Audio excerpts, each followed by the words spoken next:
because I was about to get in my whole deal. Mm-hmm. Like, yo, I'm gonna say this before you get started because we gotta get used to saying this, man. You gotta say it with me, man. You gotta say it with me. Should I do it now? Do it now. Yo, going up, man. It's Tuesday. On a Tuesday. No. We ain't trying to get nobody come. Yeah. Just going up. Going up. It's Tuesday, y'all. It's Tuesday. Yeah. Hi, everybody. Right. But my bad. Let me be quiet. Let me step back. Boom. Here you go. Here's the floor, sir. But I was about to yell it. I'm gonna yell it. You know, I'm my fault. So my bad. I was about to. Old man yells at cloud. Old man yells at cloud. Yo. Hey, what's going on, everybody? We're back in the building. Of course, it is Tuesday, September the 9th.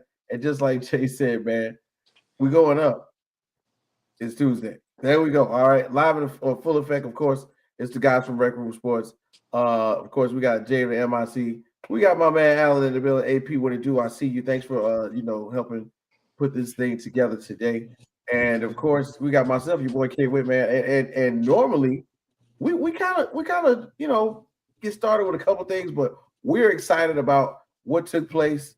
I feel as though we had like a full week of football to kind of warm ourselves up for week one.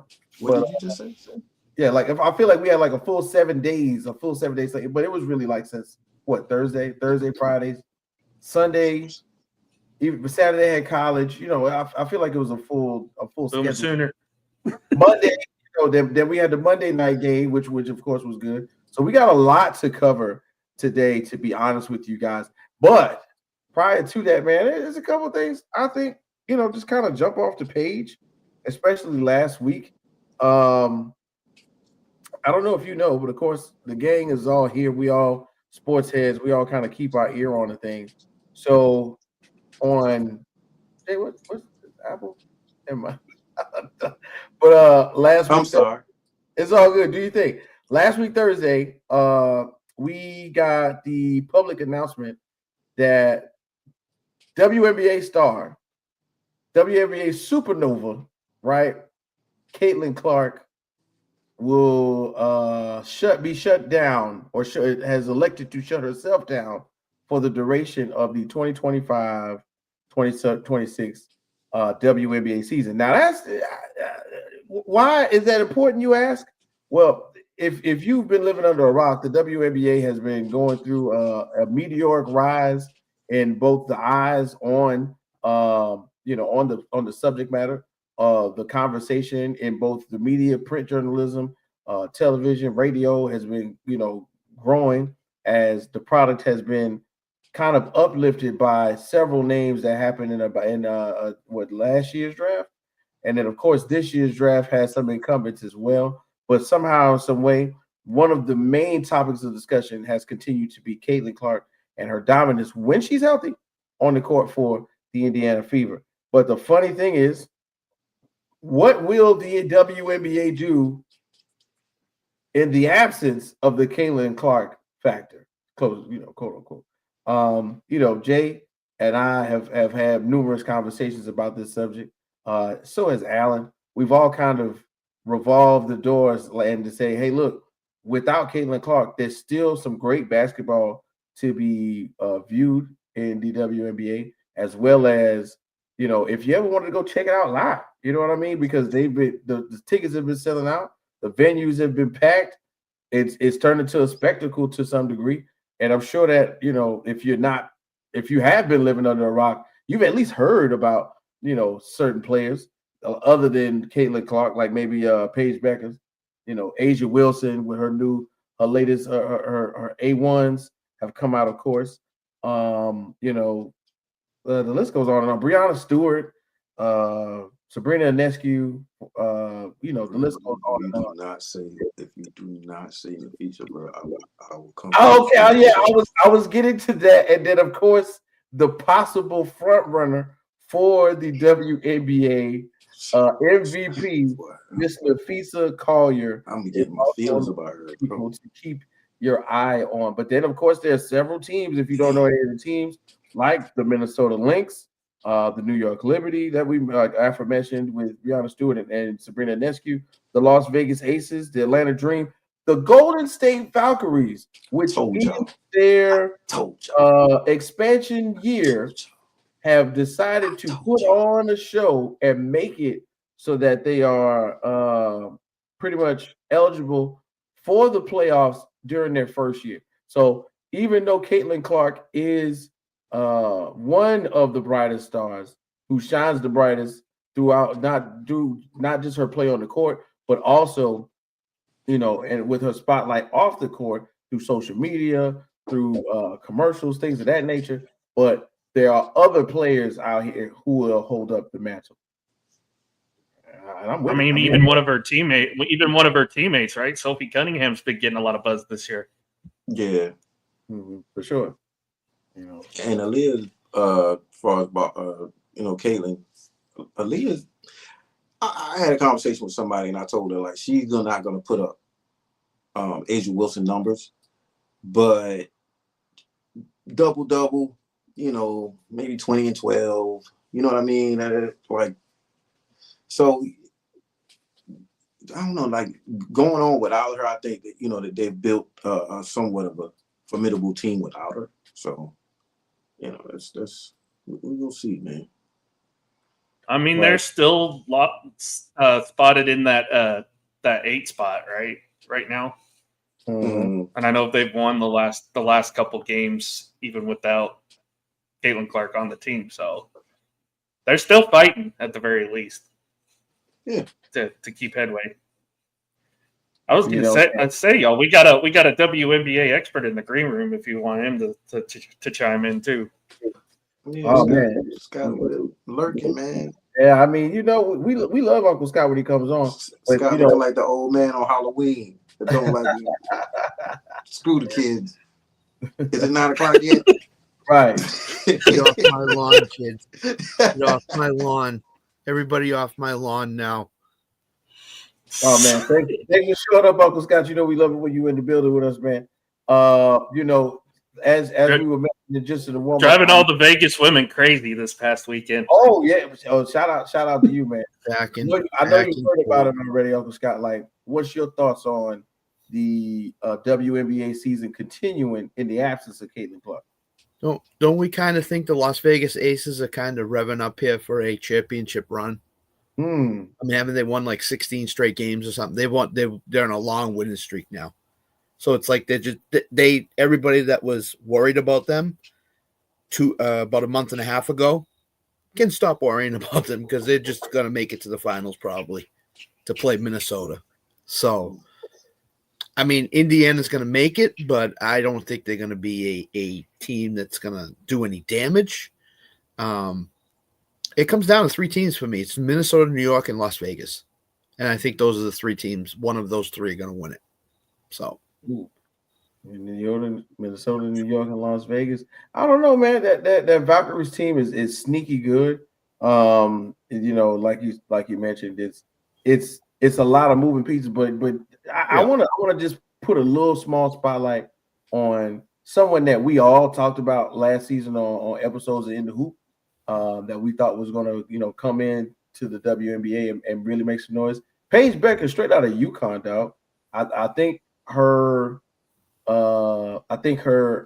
addition to the Dallas Wings alongside Arika Ogunbowale and kind of taking the ball handling away from her, giving Arika, a way to, kind of prowl around the perimeter and then giving her that, that pace and space ball that we love right now, where the ball is away from Arika, then she gets to go in and do the driving, do her layups, come off a pin down screens and shoot that butter sweet jumper. I want to give a big shout out to Paige Beckers for coming in and really putting her stamp on this season. And it's unfortunate that the Dallas Wings are still not as good of a team as the rest of the competition level is in the WNBA, but I definitely see Paige Beckers, putting on for the Dallas Wings for a long time to come, for sure. Do we think Dallas is going to be the team that does a ton this offseason to build around her? Absolutely. I think Dallas is going to be the team that does a lot of moves, draft picks, whatever it takes to get a team around her. mess around, and they pull a Jerry. Yeah, I was gonna say, and if not, she's gonna be traded in 2 years like everybody else in Dallas. Oh no, they pull it down and they trade. I don't think their GM is as bad as what Nico has been, and you can call Jerry crazy all you want, but I actually like the trade for Mike Here's the player in the WNBA. But I don't think Paige is going anywhere. I think she's the foundation of that franchise for years to come. Here's the player that could end up in Dallas next season. Angel Reese. Whoa.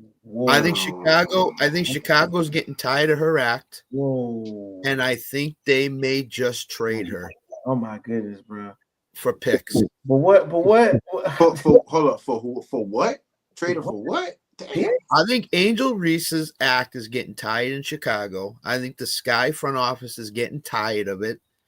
And I'm not saying she definitely could be on the move, but it would not shock me if she gets traded this off season. Wow. That's wild. Bobby. And speaking of Vegas, Bobby G. Yeah.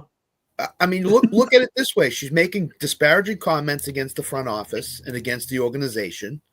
She got suspended. She's had this supposed back issue for most of the year, or for the last month or two. It would not shock me if Chicago deals her someplace to get multiple draft picks in the draft this year and next year. And I think teams will pay up to get her, because she's starting to come into her own as a professional basketball player. So I just think that she could be on the move. I think Chicago could say, well, we've had enough of this. So we're going to trade her. We're going to get her out of here. We're going to get what we can get. So for sure. I'm completely 100% with you on that. I feel like, Angel Reese is wearing out her welcome in more ways than one. And it's unfortunate because her talent level is extremely high and it's starting to show exactly what she had. Bobby G, man, we appreciate you for pulling up after practice and everything, man. You jumping in on the warm up. You know what happened, man. Caitlin Clark pretty much announced that she's shutting it down for the rest of the 2025-26 WNBA season. We have had extensive conversations coming into this season about her effects on the WNBA, the CBA, and things like that, man. Like where else can we put our eyes and who else can we focus on if not on Caitlin Clark, bro? We can focus on what's happening in Chocolate City, Washington, D.C. Wow, okay. No, I'm not talking this. I'm talking about the Washington Commanders, the best team in the NFL. We got it rolled in week 1. We're 1-0. We're ready. The Eagles ain't looking so hot. The Giants are the Giants and the Cowboys are the Cowboys. We are looking to take the NFL by storm this season. Let's go. But Bobby, I think this Tank Bigsby trade is going to ruin that. By the way, just so you know. This Tank Bigsby. And on that note, ladies and gentlemen, it is the Rec Room Sports NFL Week 1 recap. Somebody hit the button, Jesus God.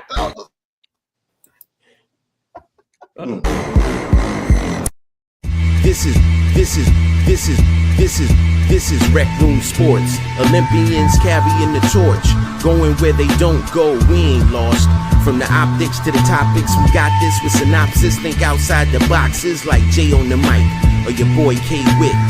Joe is my coach, T Sweat on the mix. All sports, even if you catch fish like Nate Diaz catches fist.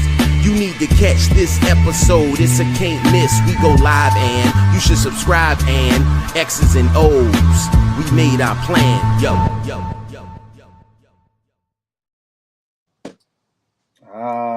Yes, y'all. You don't stop. We in the building right now, and I'm telling you, it's a full slate, a full calendar, a full guest list, and I'm too excited to get into this one, man. So let's go ahead and jump right in, man. So of course, you know how it is, man. It's week 1 of the NFL schedule. It's your boys from the Rec Room Sports Hub.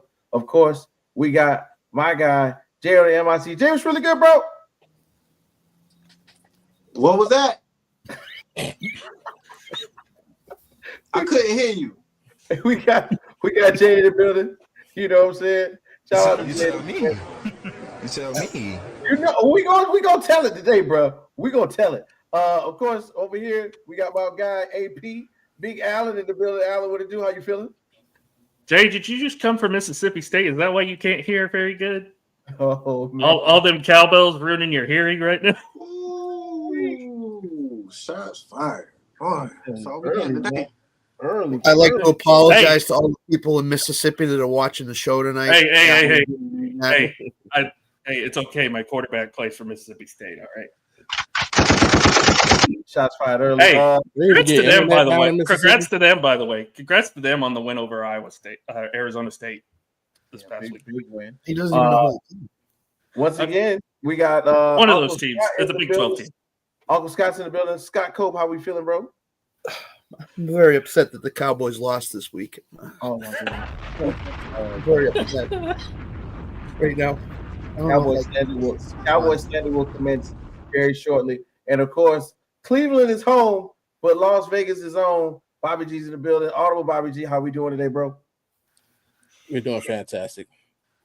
Just found out that my son's team is probably going to go like 0-7 this season, but he's going to put up great numbers, so it don't matter. Hey, man, you know, he put up them numbers and jump in the portal. That's what they do, right? Oh, man, no, man. They're not going to be 0-7. Nah, we're not looking good. Not looking good. He was on the chain. He had a championship caliber roster last season. This ain't that. These dudes are looking like combination of the Bad News Bears and the Little Giants. All right, Jay, you've heard this talk before, right? So they're going to be undefeated this year. There's no question in my mind. Hey, remember the spirit of the White Sox. You know what I'm talking about? Oh, my God. If they go undefeated, I would have the whole team on the show. Oh man, he's throwing us. To be fair, they're not going to be a playoff team, but hey, at least they'll probably get to 60 wins this year, which is. And what did Jonathan Grisham say? Mm-hmm. We'll talk about them unless they 50 games. Remember that? Hey, well, 60. That's the best we can do. Jonathan did pick the Pittsburgh Pirates to be the surprise team this year. We know how that went. Yes, man. Skeens is out here throwing his arm off. The rest of the team is not happening right now. It's unfortunate. No. And then you trade your all-star third baseman to Cincinnati. Have fun with that. Oh, great. Oh, man. But look, guys. So as we get into what has happened during week 1 of the NFL season, I got a surprise for you guys. Little bit of a surprise. Recently. And I can say this with pride. So y'all know I've taken on like a second job, right? You know what I'm saying? From time to time, I drive my car for Uber, and that's okay. You know what I'm saying? We ain't got to do nothing. No need for round of applause. But I do what we're doing, right? And the other day or so, maybe about 2 weeks ago, I just so happened to pick up a guy who seemed to be rather large in stature. He was with his friends. They were having a good time. He was throwing his hand out the window. He was playing rock, paper, scissors with strangers, and they seemed to enjoy playing rock, paper, scissors with him. And I was like, this guy is cool. Who is this gentleman? I don't know. And then we began to have a conversation. We had a little bit of a correspondence. And then when I got to his destination, bro, he looked at me and told me, man, you know what? I heard you do a podcast. I heard you mention that like twice. You should get me on. I used to be in the NFL. And I said, you used to be in the NFL? Bro, who are you, man? What's your name? Because of course I don't recognize him without a helmet. He goes, yeah, man. So I'm Byron Leftwich. I said, this is a white man at the time now. I said, no, bro. Recognize somebody with a helmet. Yeah, without it, bro. But first of all, bro said he was Byron Leftwich. I knew that was not the answer. All right. I said, all right, give me another one. He was like, okay, for real. I'm Cordell Stewart. I said, all right, now, though, that's not you, bro. That's not you. Was Aaron Rodgers then, huh? Yeah, I mean, he could have threw anything out there. After you tell him about the helmet. Yeah, you know what I'm saying? But he could have threw anything out there. He got out of the car. He closed the door. He looked back in and said, man, I'm Josh Scobie. And when I immediately went, the kicker, man, he lit up. He was cool. Dapped me up, man. Gave me his phone number. Said hit him up anytime. He would love to have a conversation. So me and him had a little bit of a correspondence today. And we will be kicking it with Josh Scobie, ladies and gentlemen. That's right. We will be kicking it with Josh Scobie today. But through the essence of telephone, I asked Josh Scobie a couple questions. He was nice enough to give me some really poignant answers. He was very specific. He was not, skipping over anything that I think a real, like almost very much like you would think a real NFL player would give you that real talk. So y'all ever had a pen pal? Anybody ever had a pen pal? No, I've heard of him. Man, what kind of I've had a few. older child type of behavior is that? Okay, so this is what happened, right? I was like, "Dear Josh Scobie." Oh God. All right. Hold on. Wait a minute. Let me set this up. Oh, go ahead. Yeah. I got you. Go ahead. Yeah, and I was like, "Dear Josh Scobie, the new kickoff rules have shifted the play from a field of position battle to a genuine special team scrimmage. From your perspective, how has the change altered your role? Is the focus now less on raw leg power and more on precision and placement? And what kind of new strategies would you use on special teams to exploit the new formation?" If you have been living under a rock, everybody know we got a chance to look at it. The new kickoff rules are very much in full effect right now. They're kind of making this a little bit more interesting. The XFL what is it, UFL earlier this season? UFL. Yeah, they were the first to implement it, but now it's a real thing, and we are seeing it in the NFL. It hasn't shifted to college yet, but I digress. Josh Scobie replied, "I am not a fan of the new kickoff rule." This is in large capital letters. Okay, it doesn't look like real football. Once again, the competition committee is implementing a rule that is eventually trying to get rid of kickers. Close quote. So, guys, as we got a chance to kind of see it in action through the preseason into week one, is looking at the special teams play of the punter and the receiving team, especially, is being affected by this. Because, of course, if you get that touchback, you're not going, you're not going. I think the 35 is where you end up going now. It's crazy. So what is it affecting not just where we see it as a standpoint from the viewers, but the special teams as well? I mean, I think you saw it last night in the Minnesota-Chicago game at the end, around 2-minute warning. Great example. If Minnesota takes a knee in the end zone. Oh, wait. I'm sorry. Hi, Mr. First Down. Hello, Mr. Yeah. Sam. Hi, Sam. I was about to get to that. I was reading, Sam. My fault, dog. By the way, while Sam's here, I am pulling for Tennessee over Georgia this weekend. So, all right, big shout out. If Minnesota takes a knee in the end zone, they have to run a play before the 2-minute warning. Right. Like Kevin O'Connell, being the smart coach he is, tells his guy, I don't care where it is in the end zone, run it out. Run it out. And the game's over. I think in about 2 or 3 years ago, you would have saw that guy take a knee. So I think kickoff returns were 60-70% higher this year than they were last year in week one. So I think the new rules have definitely had an effect on special teams and the game in general. So for sure. Sam, you got your own banner at the stadium. You have all the attention you need. I got a pacifier and a binky for you, Sam. So, hey Sam, I told the guys the other day, man, if they had it's got to be Jay. You remember it was like Madden 20, where you could create a fan. Yes. Yeah. And Sam would be perfect for Madden 20 right now. They need to bring that back out. We all could create Mr. First Down and put him in Sam's the most popular man in Tennessee Whit right now. He's got all the attention he deserves right now. He was on the CBS broadcast in the preseason. He's fine right now. Yes, he was. Yeah, he was. They showed him on TV. They showed him on TV. So he's the most he's the most famous man in Tennessee right now. So he's all set. Barbecue on Sam when we go to Tennessee, dog. I'm telling you. You need to frame that. That's right. Awesome. That's a great for us. A great fan experience, man. That's crazy. I wish I could be at a Blazers game, drunk out my mind. I think he gets a new stadium pretty soon too.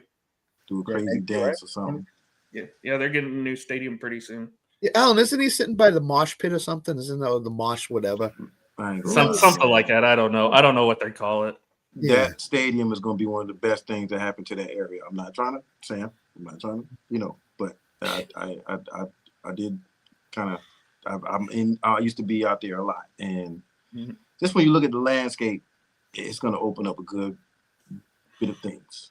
You look at like around in Atlanta, like the Battery, or just the whole Nashville thing. They're already slated to get a potential Super Bowl pretty soon and a potential WrestleMania at some point. There's nothing but open space out there.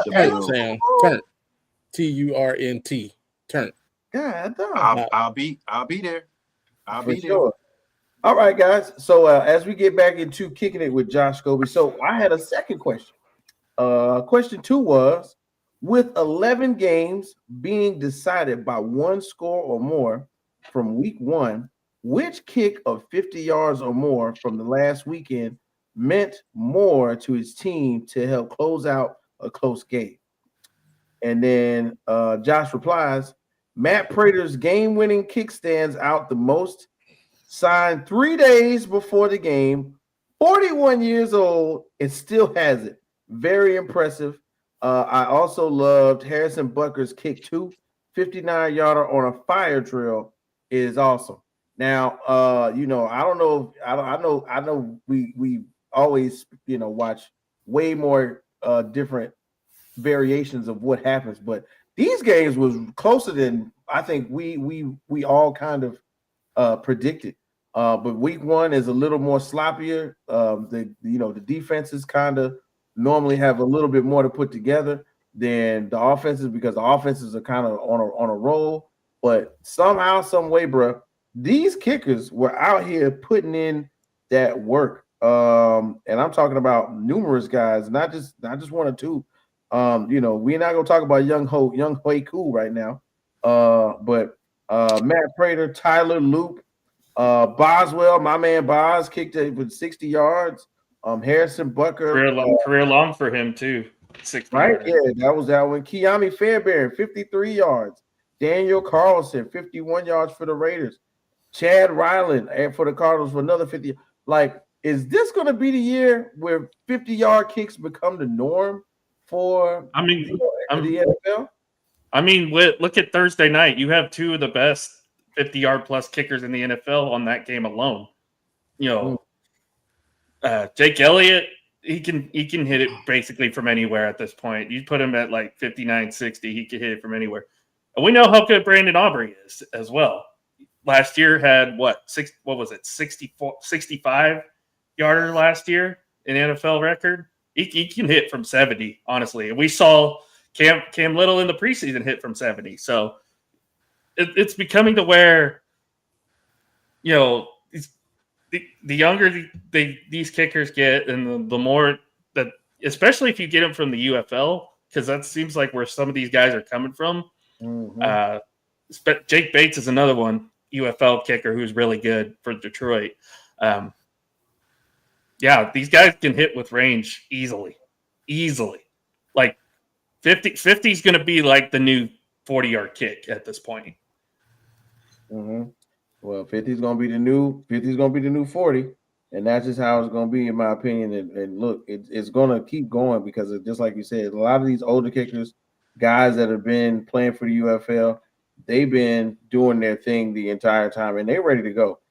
Speaking of being ready to go, last but not least, we talked to Josh, and I asked him one of the most important questions that you can ask somebody that's been around the league, just like Josh, man. Last one. Which week 1 victory stands out more to you? The Jaguars win at home versus Carolina, or the Steelers win in New York against the Jets? And if you don't know, as you can see from the picture right on the screen, Josh has kicked for numerous teams, But most notably, the Pittsburgh Steelers and the Jacksonville Jaguars, which he still resides here in Jacksonville. And Josh says, and I quote, obviously, I have to go with the Jags. He said, my Jags, excuse me. They were dominant the entire game. Other than a few plays, the offensive line didn't give up a sack. Trevor looked good other than the pick. And Travis Etienne was amazing. The defense has turnovers. Special teams looked great. And we want to send a big shout out to Josh Scobie for corresponding with us right here with the whole team on Rec Room. Thanks, Josh. You welcome any day. He said he had to. He's a father too, so let's not get it twisted. He had to go, to his son's football game, but we told him any Tuesday he is more than welcome to come. So, guys, and we will get more in depth about the variations of these two games between everybody on the panel right now. Out of the two wins, and don't go in too deep because we will talk about it later.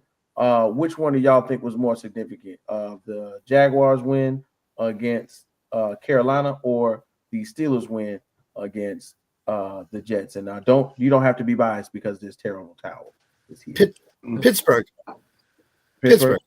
Oh yeah. And I'll go into it more when we get to the Jacksonville game. But Pittsburgh going to New York, Aaron Rodgers looked throwback Aaron Rodgers again. Mm-hmm. The Steelers win on the road at New York. That's a big win for them. So sure. I think it's the Steelers more than the Jags. So Scott, would you say that would have been your most intriguing matchup? Because that kind of puts us into the first topic. First topic is basically previous to this week's action. On paper, which game seemed like the most interesting week one matchup? Buffalo, Baltimore. That's on paper before week one started. That was it. Yeah, because you had the last two MVPs at quarterback.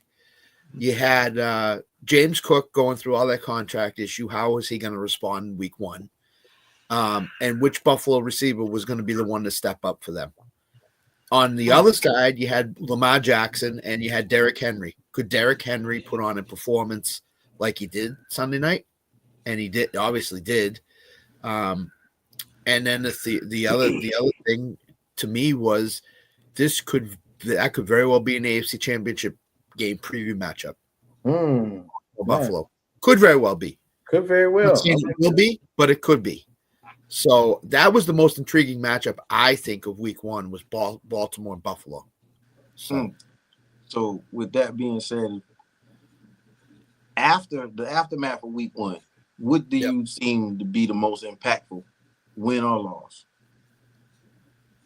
Again, I think it's Buffalo-Baltimore because Baltimore needs to prove that they could beat Buffalo or Kansas City or any good team in the AFC right now. To me, you put up 40 points, you need to win that game. You have to win that game. And if you don't win that game and you lose at Buffalo, who you could very well see in the playoffs again, that's going to stick with Baltimore. They lost in the AFC playoffs last year to Buffalo, and they lost this year to the Bills again in week one when they basically dominated 56 minutes of that game. And the defense could not hold up their end of the bargain, and Derrick Henry fumbled, and things happened. Buffalo had everything to fall into place for Buffalo that last 4 minutes to win that game did. It was perfect chemistry for the Bills to win that game. Josh Allen threw for 200 and something yards in the fourth quarter, threw for 3 touchdowns in the fourth quarter. Everything had to go right for Buffalo, and it did. I mean, we watched the game. Baltimore was totally dominating them. On offense, defensively, maybe not so much, but on offense, Lamar and Derrick Henry got whatever they wanted. And then all of a sudden, when 4 minute mark came, Baltimore forgot what to do to win the game. And they didn't. Here's a stat I saw this morning I want to share with you guys. Since John Harbaugh became the head coach of the Baltimore Ravens, they have 17 double-digit fourth quarter blown leads. That is the most in NFL history. And this has been a trend with them for especially the last 3 to 4 years. The last year they almost gave the game up to us, and they were beating us to a pulp, and we almost came back and won that game. Bobby, you've seen it as a Browns fan. Your Browns have come back at least twice or 3 times on them, double digits. Sunday night, same thing. Bills down double digits. Everything had to go their way, and everything did. And this is the stigma that kind of haunts John Harbaugh as a head coach, is because it gets really conservative in the fourth quarter for some reason, whatever reason. But yeah, to me though, before the game, obviously I'm gonna say Dallas, Philadelphia, because of everything going in the news, Micah getting traded a week before the season starts, everything holding up. How's Brian Schottenheimer going to look as head coach? Philly's unveiling their second banner. They have 2 new coordinators coming into the building. Of course, you have the rain delay too. After week 1, though, I'm happy to say we did play well. But I'm actually going to go the other non-Sunday game, which was Chiefs and Chargers in Brazil. Because I mentioned this to Tanner Sunday night on our postgame show, which, by the way, that's on Rec Room now if you guys want to watch that every Sunday night. Justin Herbert out Patrick Mahomes in that game. And finally it got, I think Tanner said it best, it got to the point where Justin Herbert was like, I'm going to do, if nobody's going to help me, I'm going to do it myself. And it ended up winning him the game. So, and now Kansas City's battered with injuries. They got to go into Philly. They got to play Philly at home next week. Rough start to their schedule. This will be an interesting week 2 for them, I guess. Well, of course, we got like an intriguing rest of the games that we didn't even get into. So I'm kind of curious as to what everybody else has to say. Matter of fact, while Jay's away, Bobby G, I don't know. Maybe you would be a homer and say Cleveland. But was there another game that prior to week 1 that on paper you were most intrigued by, bro? I think it started out as Buffalo and Baltimore. Obvious reasons, everything going on. And Buffalo being my pick to come out of the AFC. But I think for obvious reasons, it became Green Bay and Detroit. I know a lot of people were high on Green Bay coming before the trade. And then when that trade went down, it just went through the roof. Obviously, people aren't high on Detroit because of what they did last season and wanting to see if they can come out and, do that again. A lot of peers, I would say it was almost split right down the middle for people picking either one of those teams to win the division. This pre-Micah trade. So, yeah, once that trade was made, it's like you get instant dividends. All right, we get to see right away if this trade is going to be worth it, what this team looks like, and they get to send a message to not only the division but the rest of the conference. And they did that. Like, that game looked like if anybody has ever played against a kid in anything, and it was like, you're going to win, but you're just trying not to blow out the kid to discourage him. That's literally what that game looked like. That game was not close. Like, Green Bay literally dominated the entire game. It didn't look like they didn't put on a show like the greatest show on turf, but like Jordan Love played ridiculously efficient. A lot of people had concerns in the receiver room, who's going to step up and be the leader. Like, everybody just played good football across the board. And Micah made his presence felt. So it's like, not only did they accomplish everything they wanted to do, they sent that message to the Lions. They sent that message to the whole NFC. Like, we're going to be here this season. And so, yeah, that game to me was the most intriguing. Got you. That week 4 matchup in Dallas just got a lot more intriguing too. Oh, that game just got, man, they're gonna beat y'all by 50, man. That's a Sunday night game too, so we know that ain't gonna be pretty. Oh yeah, boy, Michael gonna be running like his head on fire. And then of course, man, we got Jay over here now. We see you, Jay. We see you, bro. Now I don't know if necessarily your most intriguing matchup was the Commanders game, but was it, or was there something else that caught your eye? You tell me. You tell me.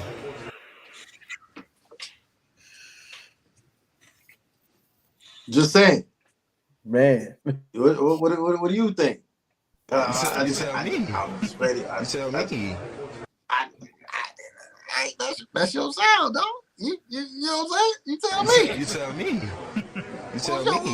What did you? Listen, What was your most intriguing matchup, man? For me to be real, and I have to go ahead and do it. You know, I was really laser focused on this because it has only happened one other time in NFL history where two starting quarterbacks ended up on opposing teams to start the season and play each other. And that was Matt Stafford and Jared Goff when they swapped out basically each other from LA to Detroit. So I was excited to see Aaron Rodgers and Justin Fields in week one for the Steelers and the Jets. And let me say this, bro. They did not disappoint. I think that if our good friend Miss April was here, she would be uber excited to just, you know, go stupid about what was actually a good showing from a team which at one point in time had very little to no hope prior to Justin Fields landing there because of the shambles that Aaron Rodgers had left the organization in. Oh, the coach got fired because Aaron don't like him. Oh, Aaron homeboy got to come and be on the roster because that's what Aaron wants. Oh, 4 plays in, he tears his Achilles. Who's going to be the quarterback? And then boom, reset the next season. We step in and look at what we got. We got Justin Fields in there. The defense still looks good. And then wham bam, they have to go against my Steelers. And Aaron Rodgers has to show them, hey, y'all want to see what an Achilles looks like? Huh? You want to see? and he goes out there and looks very much like a refreshed and rejuvenated version of himself. Not only that, but the play calling for me was really interesting to see Jonnu Smith be utilized multiple times, not just as a pass catcher, not just out there in the field, but the end around to score a touchdown. I thought that was very dope. It was very not like I feel like the play calling was non-Steeler like. They didn't just run the ball 3-4 times and then call play action. They did a lot of trickery, a lot of motion, a lot of things that they normally don't do, which I'm happy to say, you know, it worked, you know, and then all of a sudden, you know, the focus isn't on Aaron Rodgers. You know, it's more so on everybody else out there on the field. And I want to give a big shout out to Arthur Smith, who was the offensive coordinator for the Steelers, for kind of putting that together. And then last but not least, one of the most intriguing things about the game was the Steelers secondary. Joey Porter Jr., Darius Slay, and Mr. Originally was the guy, Jalen Ramsey. And then once again, we got a big flash of why Jalen Ramsey was that guy when he wanted that trade from out of Jacksonville, when he finally got to where he belonged, when he finally got paid, and now is you know, hanging with Mike Tomlin, as Mike Tomlin likes to collect you know, almost close to the end of their career DBs like Infinity Stones, as we just found out that the Steelers have signed Jabril Peppers as well. So, you know, Jalen Ramsey went out there and laid that boy out for that last play, separated him for the ball. So I in all, you know, there are other games that we will talk about that really did make me excited to see. But before the season started, when it was on paper, I wanted to see Steelers Jets. I will say this because I was you know, much like you would, I do deliveries as well. Not the Uber kind, but I DoorDash every now and then to, you know, try to make ends meet right now until I start my job. I was listening to that game on the radio. They had it on the radio where I'm at, and even the radio commentators could not believe how good that game was. That turned out because they were like, we expected 17-14. We expected, you know, 13-10. We expected low-scoring defensive game. We didn't expect it to be the second highest-scoring game of the entire weekend, behind, of course, Sunday Night Football. So It was very entertaining, kept you on the edge of your seat the entire time. It was a fun game, not just to watch, but to listen to on radio too. So for sure. I mean, when you factor in little things like Justin Fields went 16 for 22 for 218, and you factor in Aaron Rodgers 22 or 30 for 244. Brees Hall, 19 carries, 107 yards. You know what I mean? You know what they said during that too? That kind of made me intrigued. They were saying it's almost like this was AFC North football. But the Jets are not in the AFC, but the Jets are not in the AFC North. The Jets are not in the AFC. Hey, but look, it looked good. There were a lot of different things, and once again, just like you said, the commentator said, bro, nobody thought about 4 touchdowns for Aaron Rodgers. Nobody thought about, Justin Fields going out there and finding his way into the end zone, and looking like a pocket passer. So, that was my game. And then, of course, J-Man, what you got? I know you had your eye on 1 or 2. So which one was yours? I mean, that's the same for me, man. That's the sad part. It's the same thing. It was the Jets and the Steelers, because just to piggyback off of everything you said, I'm not gonna repeat anything. Basically, there's a 41-year-old man out there. I don't know, man. Just to see Aaron Rodgers out there doing his little jump passes, play action, going at it the way he was going at it, having fun on the field. One thing about that offense is that I noticed that somebody was talking about Jonnu Smith saying that he was going to be the number 2 to fire with. I was like, on what planet? Nowhere in hell in the Arthur Smith offense will we see Jonnu Smith at a number 2 tight end. And if he is, he's a number 2 tight end technically, but he's not going to play like it. He's not going to get the ball like a number 2 tight end. I just felt like Jonnu Smith and Arthur Smith, you know what? I never realized. You know what? Anyway, so Jonnu and Arthur, they've traveled together for some time. Man, in Tennessee, I mean, he basically started his career with Arthur Smith. So that was one thing. I just knew that Jonnu Smith was going to be big in that offense, but how they were going to work it out, didn't know. Man, I mean, just 4 touchdowns, his 137 passer rating. That's amazing. I was one of the first people, anytime you brought up Aaron Rodgers, I was like, bro, why are we even doing this, bro? Why are we even doing this? And I'm amazed. I'm also not amazed, but with Justin Fields, the jury's still out because he's played like this in early games in the season before, and then things start to kind of trickle down. And I like what I saw. The play calling was very deliberate. I like how they did the rushes in between. They were very methodical with that. But that basically, and then I'm gonna throw this out because this is the only thing I talk about. Is the type of things that people talk to me about during the game. Now, to say, I don't know. I'm not trying to attack Justin Fields. It's just that I have to see more. So somebody was like, "Oh, you got to think." Nah, it's not. I don't have anything against Justin Fields. It's just that this is 13. I was talking to a Ohio State fan who already put him in the Hall of Fame when he ran for like 200. So it's like, just let's see what happens. And he went off like, oh man, I was like, just give it some time. That's all I want to say. Just give it some time. I think the offense looked way better than they had with Aaron Rodgers. But I just they didn't pull out the win. But to see a 41-year-old man be able to kind of like pretty much say what, and I knew he was gonna get his moment. And he was at the podium and he said, this was for everybody this was for everybody associated with the Jets. And that was it for me. I love to root. I root for players just due to whatever reason, but somebody tells you can't do it no more, shoot, I root for that guy. But that was my most intriguing matchup on paper before the week started.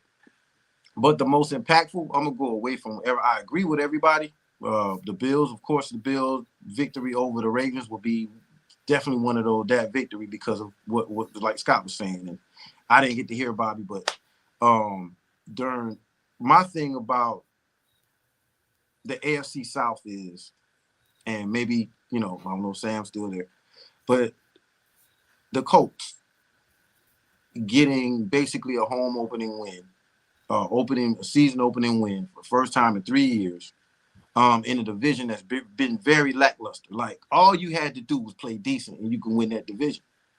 I just think that was very impactful for the Colts to get a week 1 victory and just carry on from there. Like, yeah, I think they have Denver next week. Yeah, we'll see how that goes. But that's a great test for Daniel Jones, and that kind of makes that probably week 2 the most impactful for me as far as on paper, as far as the matchup. But yeah, you believe in Indiana Jones there, Jay? Indiana Jones. In Indiana Jones, man, I do.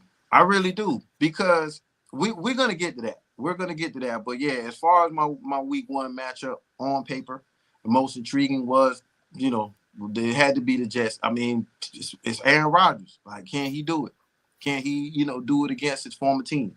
You got to root for a guy that's like I said, any 41-year-old player, you got to root for him, man. He's still out there giving it his all, just trying his best. So, and then the circumstances, But yeah, that was my most intriguing, man. Week 1, and the kicking game came into play to piggyback what we talked about earlier. The kicking game came into play in that game too, with the Gibson fumble that allowed the Steelers to get back into that game too. So, and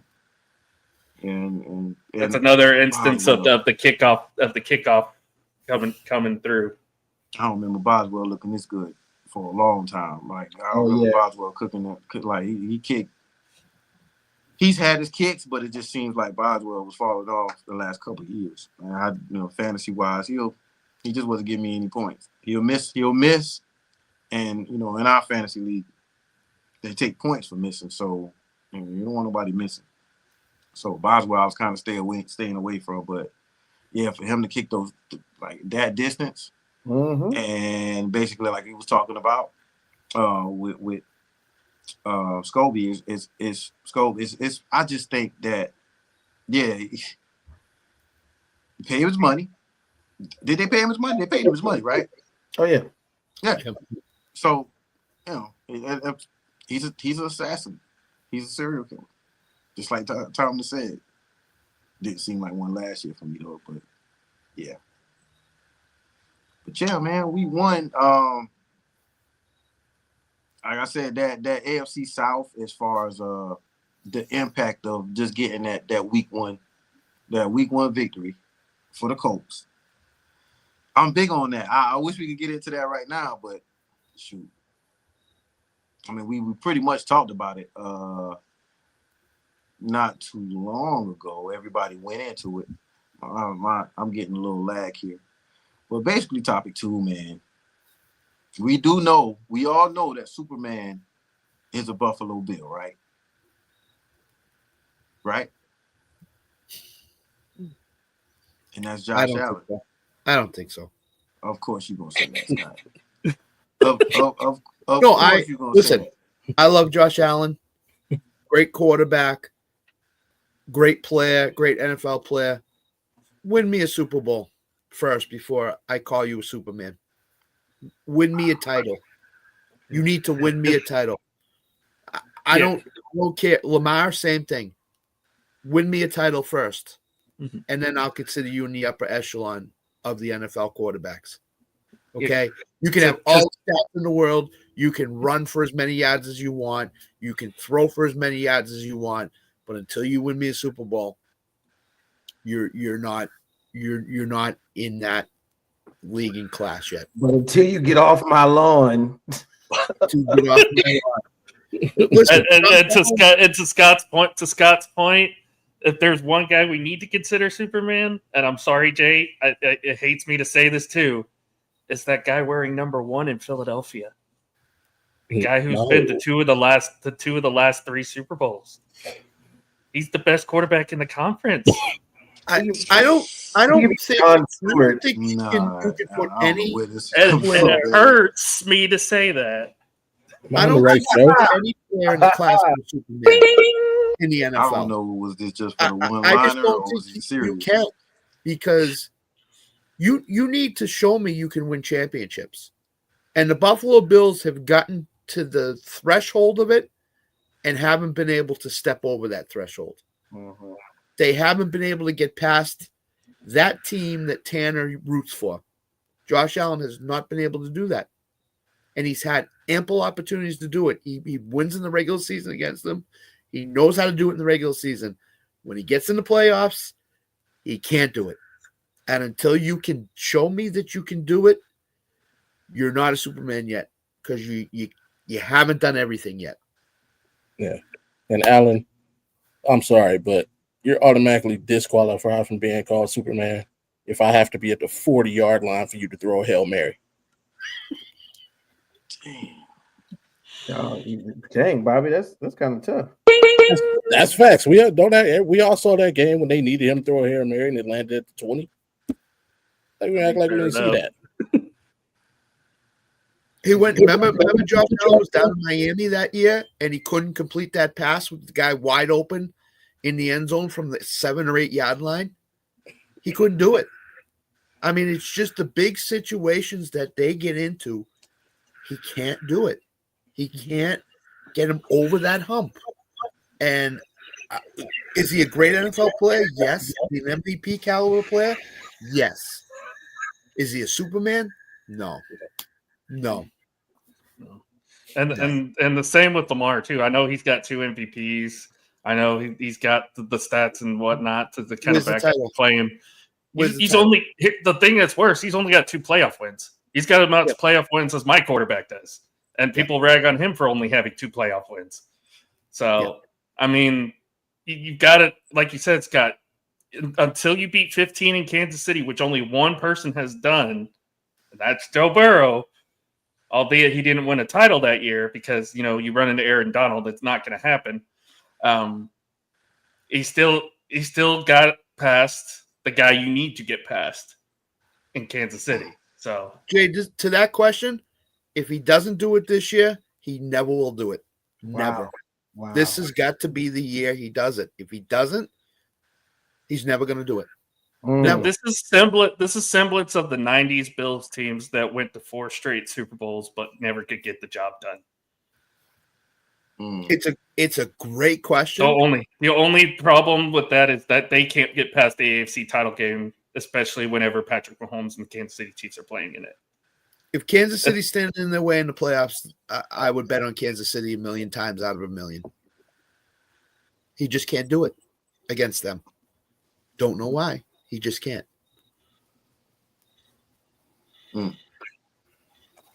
See, because our last generation, we had the 4-tier quarterbacks. You had Ben, Peyton. Obviously, Brady was the top of them. Right now, all we have is the Brady, and that's Patrick Mahomes. There's nobody else in the AFC that's really stepped up and been that championship caliber quarterback yet. Tom Brady's more of a Superman than Josh Allen is, in my mind. I'm not trying to be a homer. I'm putting it out. Tom Brady is more of a Superman than Josh Allen is. Touche, brother. Tom Brady's a lot of things, which may or may not include Superman, but he was the apex predator. Let's say Tom Brady was the king of the jungle. Let's say, but. I can believe that Tom Brady hears voices in his head. I could believe that. Hey, he talked to himself. That's the problem. But it seems to me that over the weekend, there was a game in which a team who was named after the king of the jungle did not bring their main. Yeah, that is exactly it. You see how I did that? No, man. DJ, man. Okay, no, y'all know about Hustle and Flow. Y'all forgot. That was just a terrible impersonation. Hey man, sorry, but remember, somehow, some way, we got to get into it, y'all.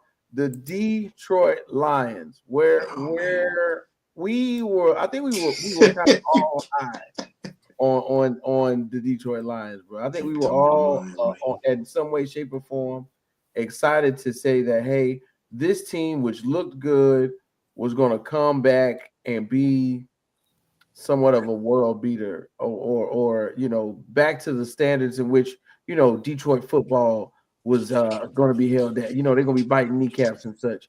But they ran into a Packers team which, without Micah Parsons, was ranked within the top 10 of overall defenses last year, and now has added Micah Parsons and also a spiffy Jordan Love. What type of collapse did we get a chance to witness over the weekend with the Detroit Lions running into the Green Bay Packers? Big time. What was Jameer Gibbs? 10 catches, 30 yards. They're in trouble. They are in trouble. Jared Goff has had 2 brilliant offensive minds he's played for. Sean McVay, Ben Johnson. He has neither one of those this year. He's in the Lions are in trouble this year. They might make the playoffs, but they ain't going far in the playoffs. They're not winning that division. Green Bay showed Sunday they're the best team in that division right now. And it might not even be close because we'll get to the Monday night game probably, but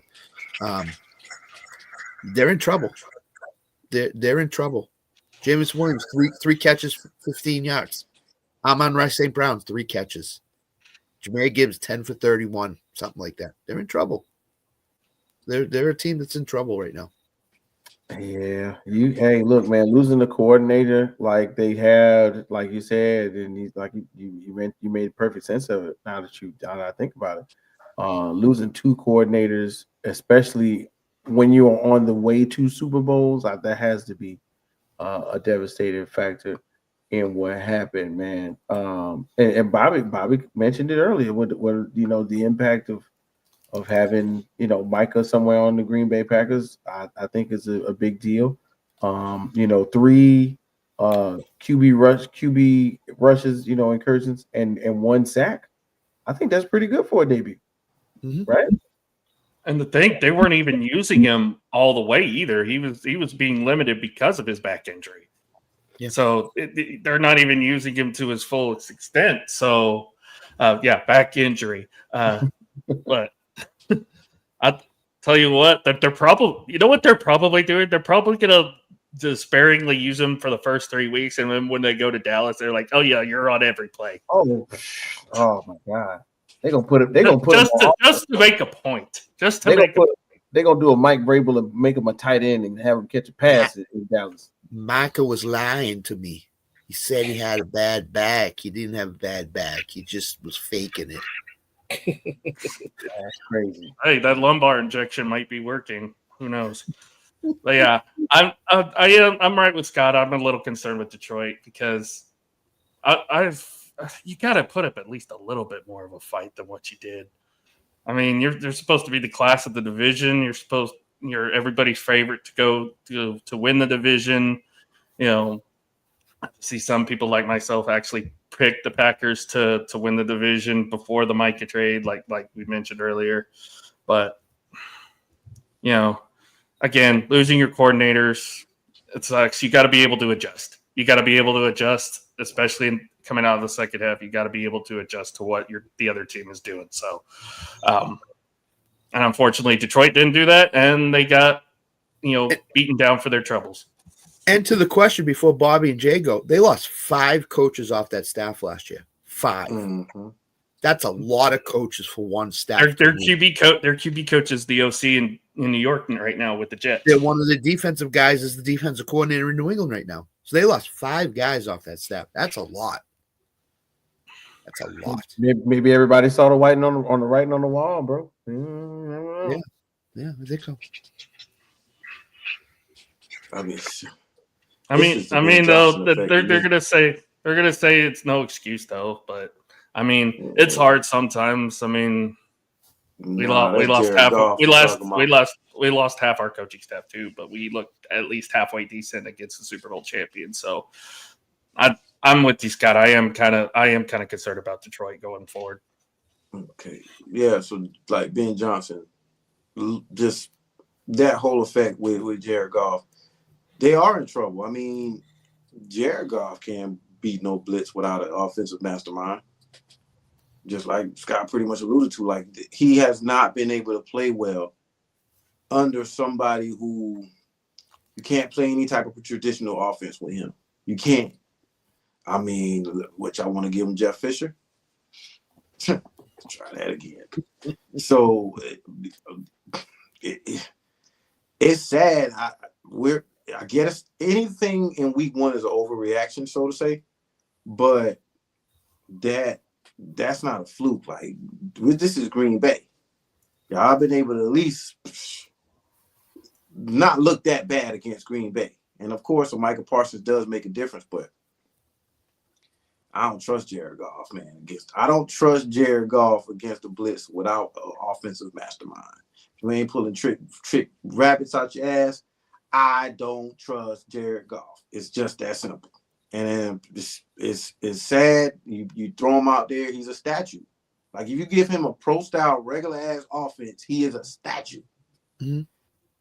And you throw all types of tricks and stuff in there, the way that Ben Johnson had his offense going, how they had it going, he looked more accustomed to an NFL offense. When he's out there play action and somebody come on his blind side, Lord help us. Lord help us. Yep. So I just we'll see how this goes, man. But like maybe it's just an overreaction. Maybe they just didn't find a niche. They didn't find what they were looking for with matchup wise. But hey, we're gonna see how true, I guess, of a defense like Green Bay can be moving forward. Because just like you said, they haven't utilized Michael Parsons to the best ability, to the fullest extent. Let's see what happens. Me personally, I don't think that's an elite defense with Michael Parsons full speed. I know that. I could say that. But Michael Parsons does make a difference.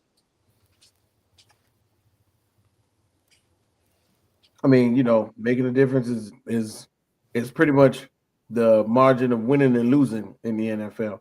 As we can see, as I mentioned, with these 11 games that were decided by one touchdown or less.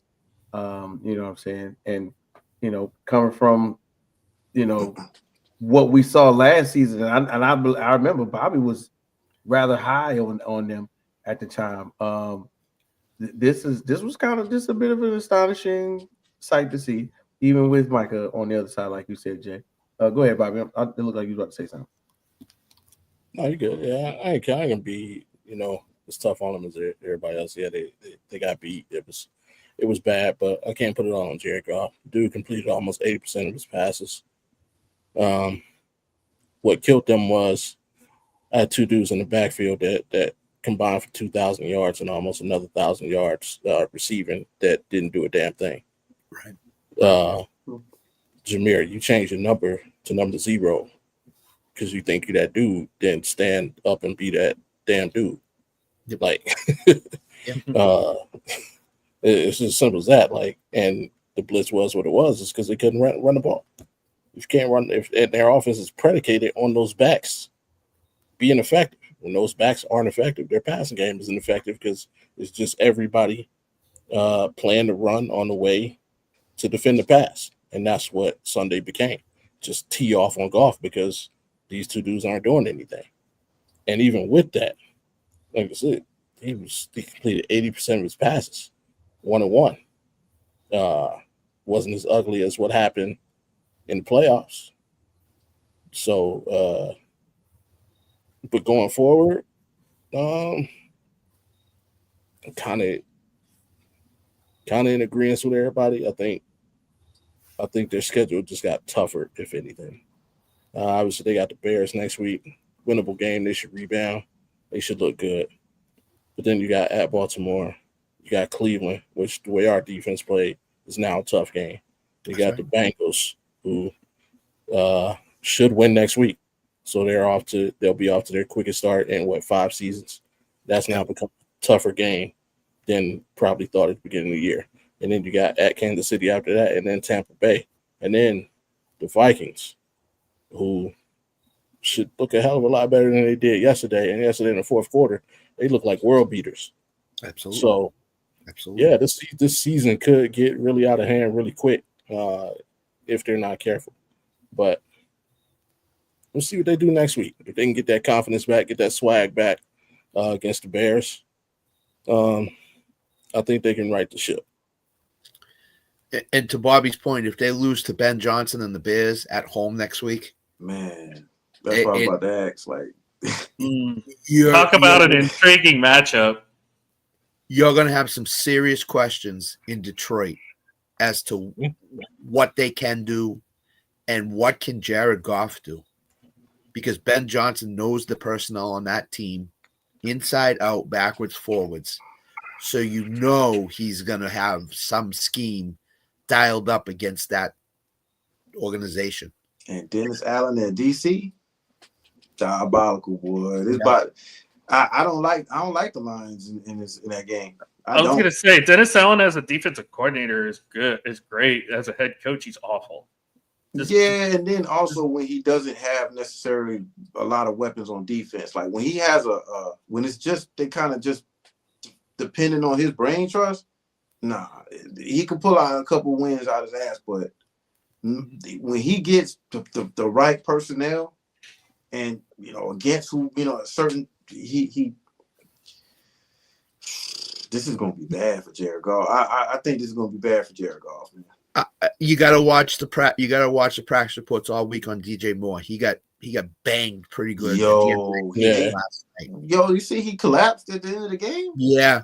So I don't know if he's gonna play or not. If he doesn't play, I have a strange feeling that Ben Johnson is gonna dumb down that offense to DeAndre Swift and tight ends next week.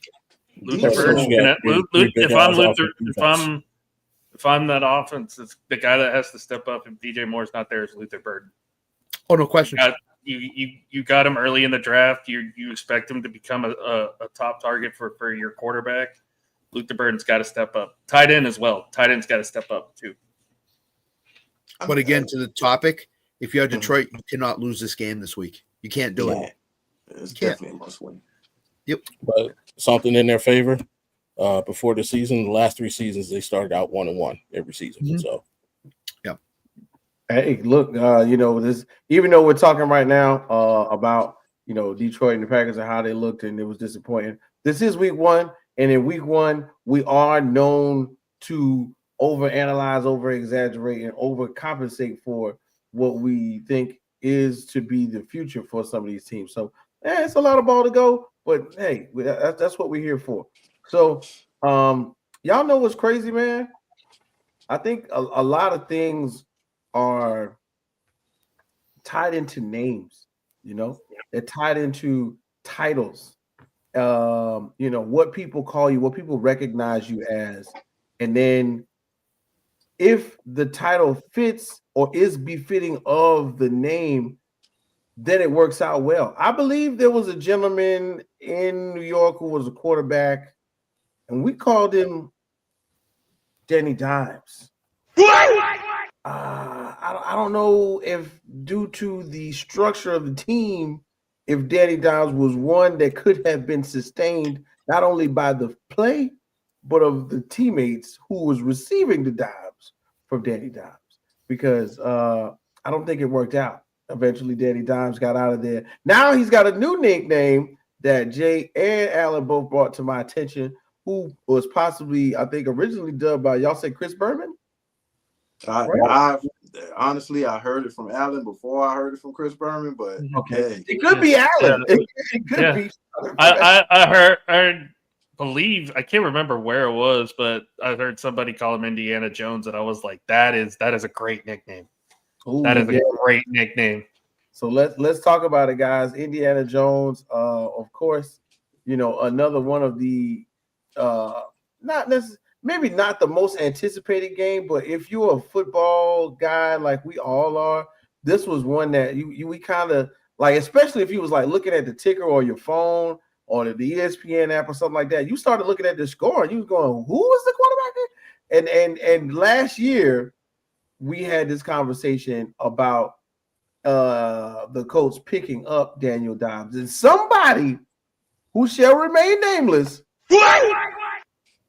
jumped down my throat and had a whole fight about the idea of Daniel Jones winning the starting quarterback spot. Now look at him. I don't seem as crazy, do I, Jay? Nah. I was a non-believer as well. I wasn't having it, but you have to look at the fact that I talked about this last week, and the name Saquon was brought up. The name Darren Waller was brought up. Okay, when did he get to play with him? Right? You know what I'm saying? He drafted Evan Neal. How many first-round busts did we have on the offensive line for the Giants? I made the statement, and I said, this is the best team that he's played on.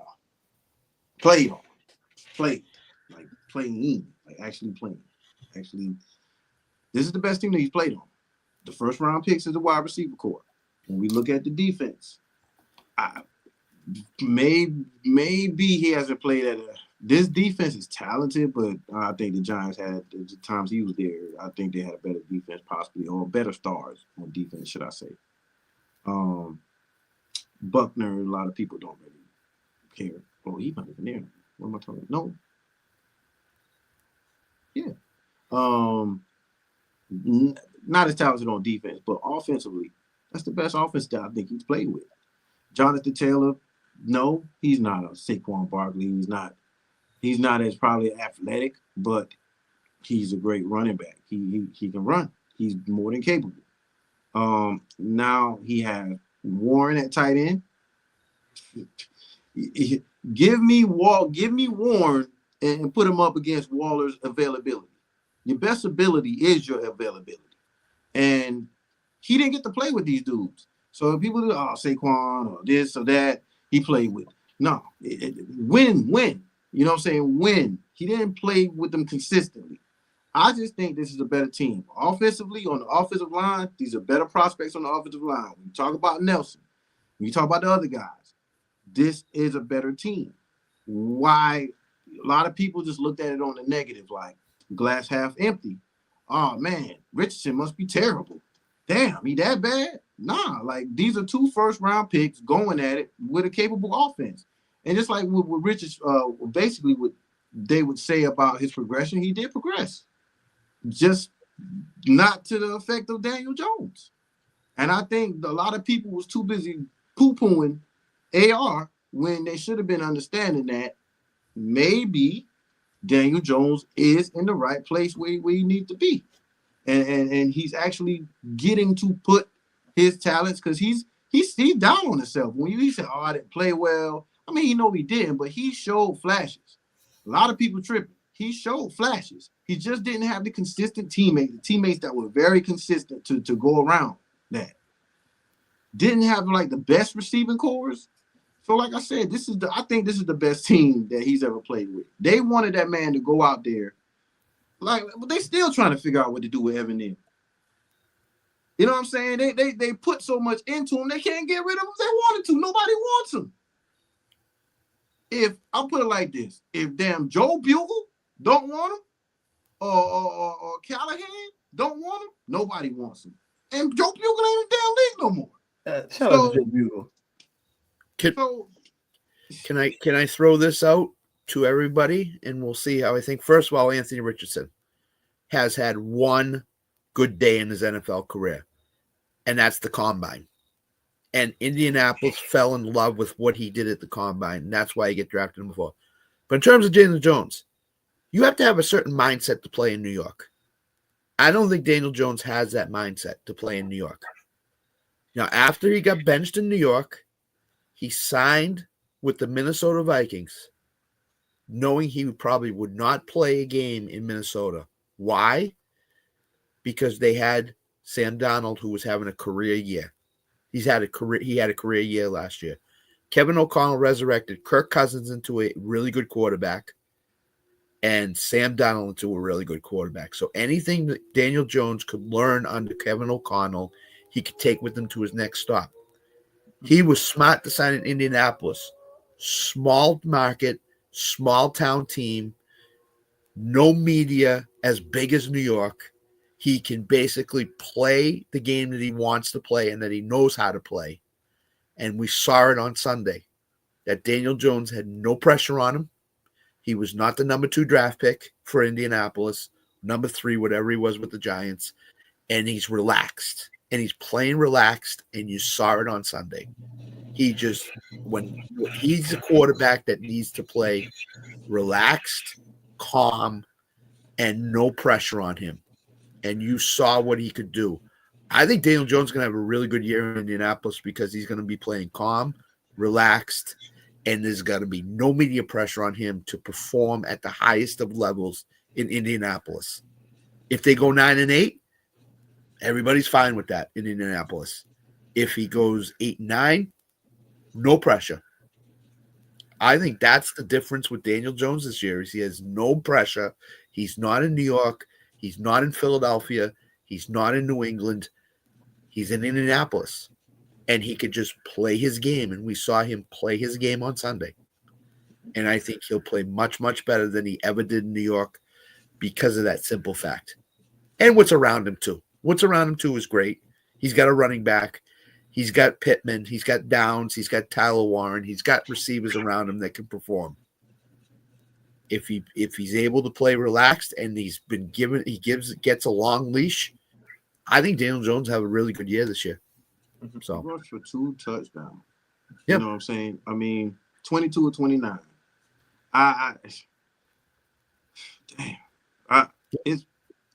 It's upsetting because when we went in the draft, our RecLeague draft, it was said, oh man, he got him because he was the last person left. Nah. I mean, I got 2 quarterbacks. I just need a third that's capable. And I felt like, why not depend on Daniel Jones? I really wanted Michael Penix Jr. and see what he put up. And I benched him. 83 points in LTS league. So my second guy, my second guy was Michael Penix Jr. and then my third guy was JJ McCarthy. I think all 3 of these guys are very capable of putting up like crazy fantasy numbers this year, and so far so good. Look at Jay. Look at all the young quarterbacks that have left New York. Geno Smith. Look at what he did in Seattle under an NFL guy like a Pete Carroll and how he learned to perfect his craft and get better at the game. Mm-hmm. You know, Sam Darnold, before he went to Minnesota, was in San Francisco, learned from, you know, Kyle Shanahan. You know, young offensive coordinator / head coach, goes to Kevin O'Connell, resurrects his career. You know, kind of the same. You want to say the same with Justin Fields after he gets out of New York, but I don't know. The debate will be up on that. But Daniel Jones leaving the Giants. I know people want to say Brian Daboll's an offensive mind, but now we're starting to kind of see that may not be the case. Because now, hey, look, it's a musical chairs with a lot of these coaches, and then we get a chance to see the best brought out of some players, especially when they have great coaching staffs around them. I mean, and to me, the entire time, you know, just like Scott said, the media market is brutal in New York. As soon as they put in Tommy DeVito, who's Italian, who's got an Italian name, and you know, gets the fanfare. He gets the fanfare. He was dejected. It was unfortunate. But he got an opportunity to go and see Andy Dalton in a Vikings uniform and watch him play that season out. While Andy Dalton was a responsible guy who's been on a couple teams before, who was kind of finding his footing under the regime of the Vikings at that time. And then he saw that Sam Darnold's out. And look what he did. He went ahead and got to Indianapolis. He's a Colt now. And game 1, he definitely made an impression. And I'm excited to see. I know this wasn't from New York either, but from the same coaching tree, Baker Mayfield going to Sean McVay for that one half the season. And learning from him, and then what he's doing in Tampa Bay right now. Mm-hmm. This This coaching tree does not get enough love, I don't think. I know everybody's on McVay and everybody's on Shanahan, but Kevin O'Connell, I think, is the most underrated coach in the NFL. Like, to me personally, he's one of those guys that really gets overlooked. That everybody's thinking, "Oh, it's Minnesota; they're not going to be good." He's a good. They got a puncher's chance with Kevin O'Connell as head coach. He's a good quarterbacks coach. Let's not get it mixed up here. He develops quarterbacks really well. The rest of it, I'm really not sure about yet. We really don't know about it. Jury's still out on it. But quarterbacks, he's one of the best quarterback coaches in the NFL. He develops them. He gets them to play at their max. We're going to get into the Minnesota game, Whit? The Monday night game? Well, the idea is let's let Bobby go first on Daniel Jones before we get it. Yeah, I was about to say we got Bobby G, and we got one more thing to cover real quick. Okay. Go ahead, You can pass me on Daniel Jones. Daniel Jones freaking sucks, man. He's Daniel Jones. He's going to start next week. He's going to come back down to earth. He's playing the Broncos. They're going to lay the thumps on him. They're going to pick him off twice and sack him like 4 times. Like, this is Daniel Jones, man. It don't matter what roster. We are going to see. Like, it's Daniel Jones, bro. He basically beat out a Division II quarterback for a job. Anthony Richardson like, is worse than him. He didn't go to Minnesota because he didn't want to deal with the real competition plus the politics. I get it. I probably would have done the same thing. But we acting like he beat out a legit quarterback. Nah, Anthony Richardson's terrible. Yeah, he was a project coming in. He was never a franchise QB. I'll give look at Jay the his stats. point. Yeah, good. Yeah, he's definitely got more talent around him. Absolutely, and he looked great in week 1. But again, next week when you see a real defense with a real Daniel Jones, please stand up. And that's not real defense. I was going to say, I don't know if Sam's still in the chat, but ask him how Denver's defense looked. Oh, it's too late for Sam. Sam's on. Cam Ward. But look at Anthony Richardson in Florida. In. Anthony Richardson's complete percentage was not even 40% at Florida. I mean, Anthony Richardson just basically got drafted number 4 again because of the combine. What he did that one day at the combine, the Colts were like, he's the guy. Anthony ran the ball through the roof at his pro day. That ball was still on Lucas Oil Fields Stadium's roof. Richardson got drafted 4th overall by the Indianapolis Colts because of the aspirations that someone else could draft a player very similar to Lamar Jackson and coach him up to it. But he don't got that drive. He doesn't have that nature in him That's the thing. When Lamar Jackson came out, he was one of the best, if not the best player in college football. Yep. Right? Yeah. He finished second one year, I think. He finished second behind Baker one year. Yeah. That's why he went back to Louisville. Yeah. He was second, and he went back to Louisville, then he got it, and then he came out. But even then, people were saying, hey, look, he's a running quarterback. He's a glorified running back, is what they called him. Yeah. Anthony Richardson was drafted number 4 because Jim Irsay wanted him drafted number 4.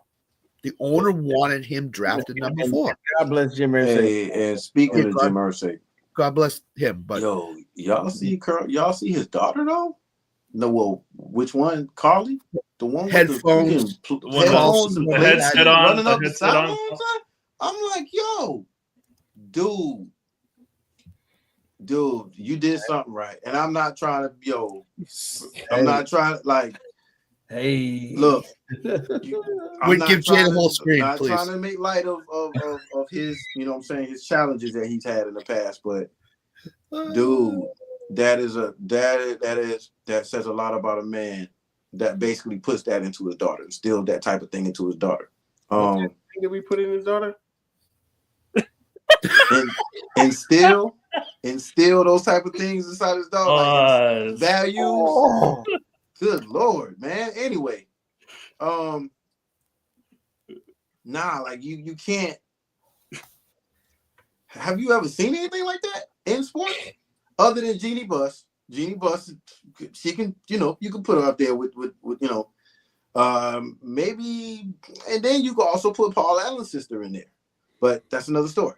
But yeah, to have your daughter just, and she said simply, they asked her questions about it. She said, I don't want to be an idiot when it comes to, I want to make sure the guy that I'm talking to, the coach, general manager, whatever the case, I want to make sure that if, I want to know if they're full of shit or not. You know what I'm saying?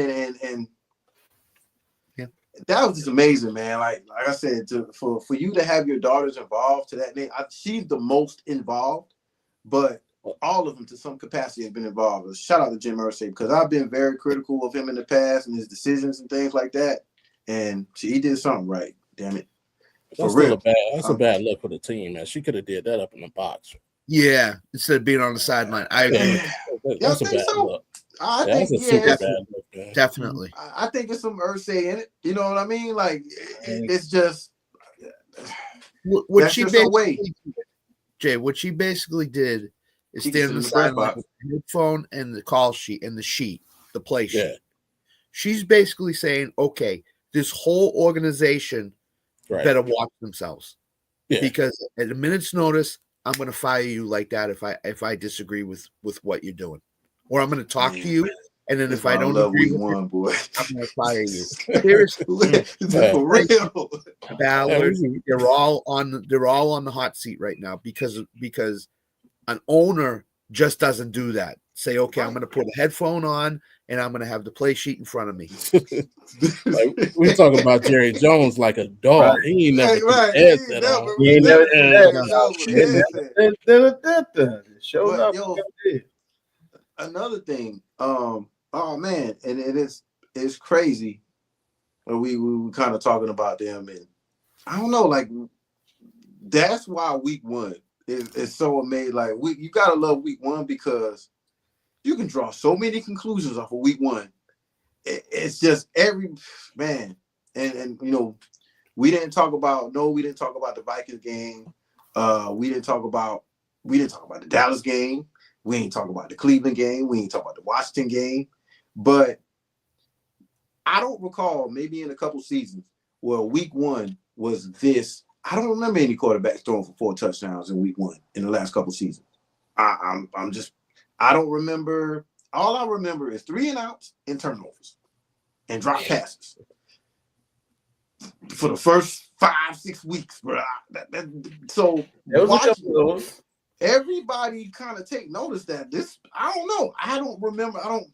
This is a week one. This is a real week one. Like this has been real football for once. Like, yeah, some people haven't been on the same page, training camp, whatever the case may be. But you know, CD Lamb. It's just some things that we just see. And it's like, damn, you know, it's early in the season. Like, you know, oh man, you know, the timing. I blame the sandwiches. He got his hands slippery with the damn sandwiches that they fed him at. No, you know what? I think when you look at it, I think quarterback play was terrible in week one, except for Rodgers and Josh Allen and Lamar Jackson. I think when you look at the quarterback position, I mean, Drake May threw for 287, but he looked awful. Justin Herbert. I was going to say, those that he mentioned, and then the 4 quarterbacks in the terrible. The week games. Jalen Hurts was good. I'd say there were about 6 to 7 quarterbacks that were good. That was okay. He wasn't bad. What about Dak? Fantasy-wise, Dak was terrible, but he played great. Dak did not throw from it. Dak was not good on Thursday night. I don't know about that, man. He evaded that rush. I don't think Dak was really that good. I don't. Those CD drops away. Take them 2 CD catches would have been. Yeah, but 3. To Scott's point, though, you got to be able to score in the second half. You do. You didn't score any points in the second half. No matter what. You do. You did make great adjustments on defense, but you still didn't score in the second half. I mean, Jim Schwartz did a fantastic job on Joe Burrow. Joe Burrow looked awful in the second half because of what Jim Schwartz and the Cleveland defense did. Drake May looked terrible throughout the whole game against the Raiders. I mean, there were a lot of quarterbacks that really looked not good. So that's a concern. Mahomes in the second half of that Brazil game. Mahomes in the second half. That was good. Jordan Love looked good. Jordan Love was efficient. Not great, but he was efficient. So, you know, Bobby. Go ahead. No. Yeah, go ahead. Jay, you sure you don't remember the excitement from week 1 last year? Are you positive? I'm saying Baker Mayfield threw 4 touchdown passes in week 1 last year. he did. Yeah, you should have had a front row seat. He did. It was on the Commanders.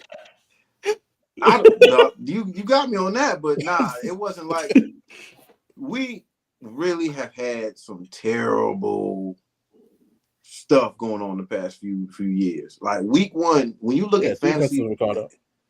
Yeah, well, shoot, they saying that they caught up now, and I'm like, I just think this been the best offensive outputs I've seen in a while. In week 1, of course, like I said, I know that somebody had at least, like Josh Allen had 394.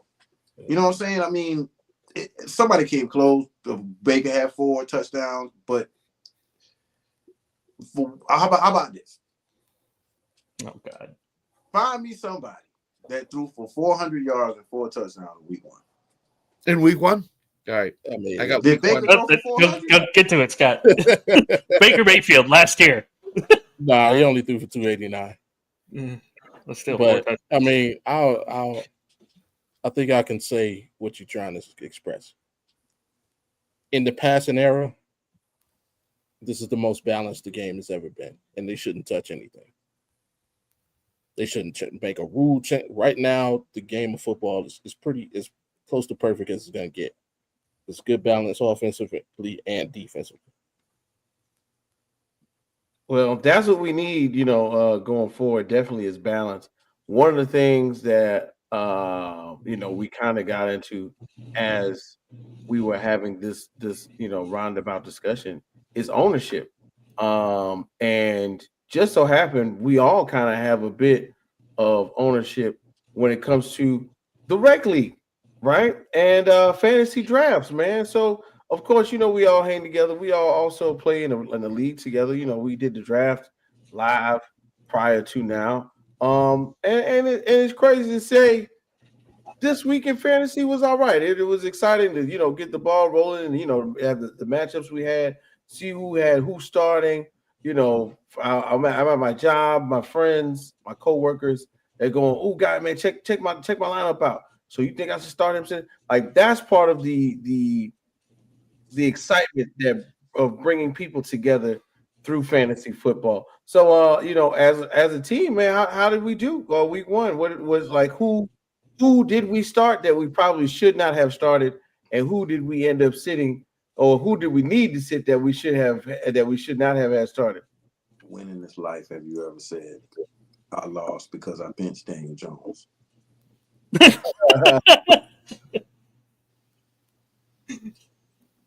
I mean, I optimized and it benched, and it benched ETN and benched Daniel Jones.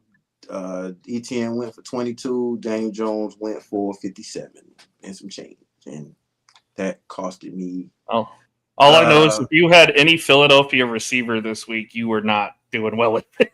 Oh man, especially if you had both. I had Goddard. I mean, tight end, I get it, but I had Goddard. He did okay. You can keep Daniel Jones benched this week and a couple other guys. It's perfectly fine with me. I mean, who knew, right? Like that, you optimize and you look at your lineup, and I was thinking about your words about Travion Henderson, or in fact, rookie quarterbacks. Rookie running backs, and how they take a while to get things going. So I was just listening to your voice saying that. Scott, you mentioned something on Lock It In a couple times about not picking a Miami Dolphin player at all. Last week kind of showed you that that's probably a good idea. Other than maybe Devon Achane, nobody on Miami had a good game. Nobody in Miami had a good game. Well, there's one particular receiver that hasn't had a good season so far for Miami. It's Tyreek Hill.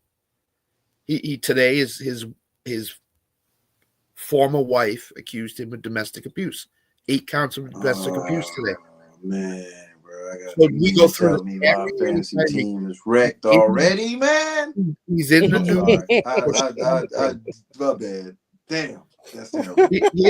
That's terrible. I'm sorry. You know, not two, not I three, know not that's four, but eight. But the Dolphins are going to get tired of him, and they're going to trade him.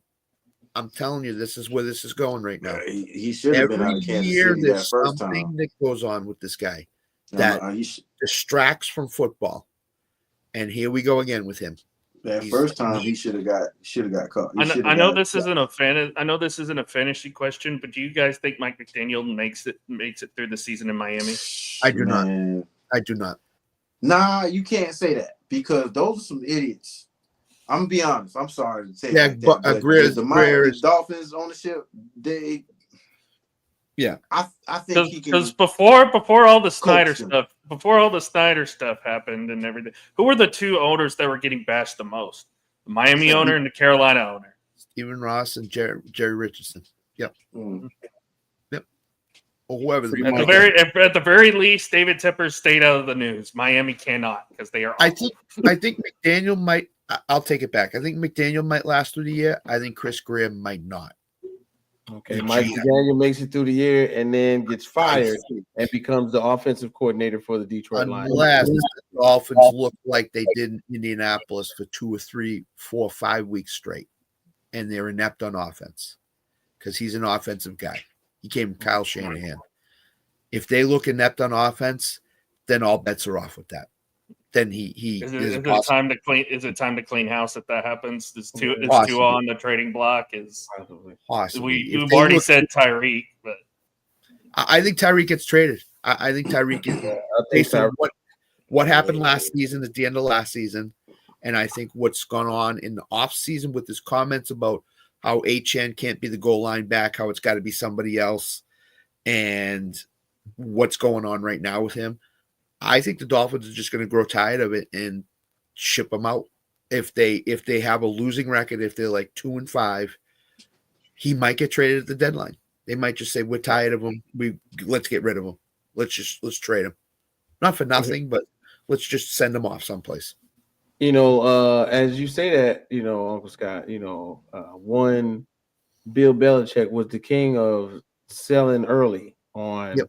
Players before the stock lowered itself.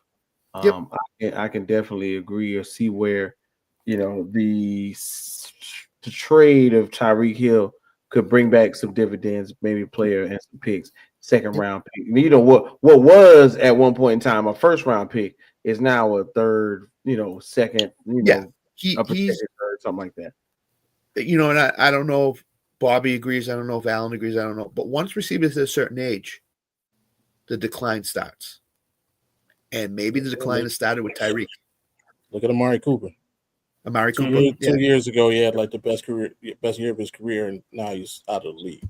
It's been a full on retire. You want to know something? Mike Evans is the only guy that defied Father Time at wide receiver right now. Y'all want to know it's been a full calendar year since Tyreek Hill has caught a 30-yard pass or more. Did you say Tyreek Hill? Tyreek Hill. Did you say what? Huh? Tyreek Hill. You said Tyreek Hill. I mean, that's pretty on brand at this point. But I think I need to start calling it a little bit. I don't know what's wrong. Yeah, I was about to say, first of all, apparently something's driving him a little up the wall. And to your point too, Scott, with everything going on with Tyreek Hill, Jalen Waddle has been a no-show too. Well, he got banged up as usual in the game. He got banged up. He's always banged up. Well, guys, I think in fantasy, the one thing you have to realize is 90% of the big name wide receivers came up short this week. Brian Thomas Jr., Jamar Chase, Brown, Higgins, AJ Brown, Devonta Smith. All these guys came up really strong. The first 2 rounds of the draft, if you look at all these wide receivers, none of them except CD and Justin Jefferson hit double figures. So I think that's going to change. Jamar Chase won't go. Nakua. 4 weeks. Yeah, Nakua had 10 for 130, so he got 23 points in the PPR. Devontae Adams, another guy, 9 points. I mean, these guys did not come up big. So I think this week you'll see those receivers bounce back and have huge games. CD Lamb, although he scored 19 points, he struggled. Amon-Ra is another guy. I know there's some people, especially here, Tanner, that don't believe in kickers. But if you have a kicker on your team that is really good from 50 plus, that's extra points. So literally it's extra points. Yeah, that's literally that's like 3 to 5 extra points for a 50 plus yard field goal. So, now, guys, and I want to jump in and kind of think about one thing real quick, right? Who should, and we can all, if you can all look, who should we have started that we had on our bench? And for me, right, I thought that, like I mentioned it earlier, I thought that Aaron Rodgers would have played well. I didn't think he was going to be 4 touchdown well. I should have started Aaron Rodgers. What about you, Alan? Who should you have started? How about Javonte Williams? Thursday night, 2 touchdowns. I know he had only like 50 some. He only had like 50 some yards, but 2 touchdowns, getting those extra points. I told you about. I know I have one league where I had him on my bench, and he was my highest running back. So I was like, own player. Crap. It was like crap. Your own people. What about you, Scott? Who should you have put in the lineup that you kind of glossed over? The only one, I'm looking at my lineup now, the only one that I could have taken out and sub with was Trevor Lawrence for Drake May. That's it. The rest of my team had a huge week. I had Hurts, Taylor, Warren, Jalen Warren, Justin Jefferson, Trey McBride, Xavier Worthy got a 0, but because he got injured. I mean, that's the whole thing. That's crazy. My rec room team was a team that basically I Drake London too, but basically avoided the bad receiver week.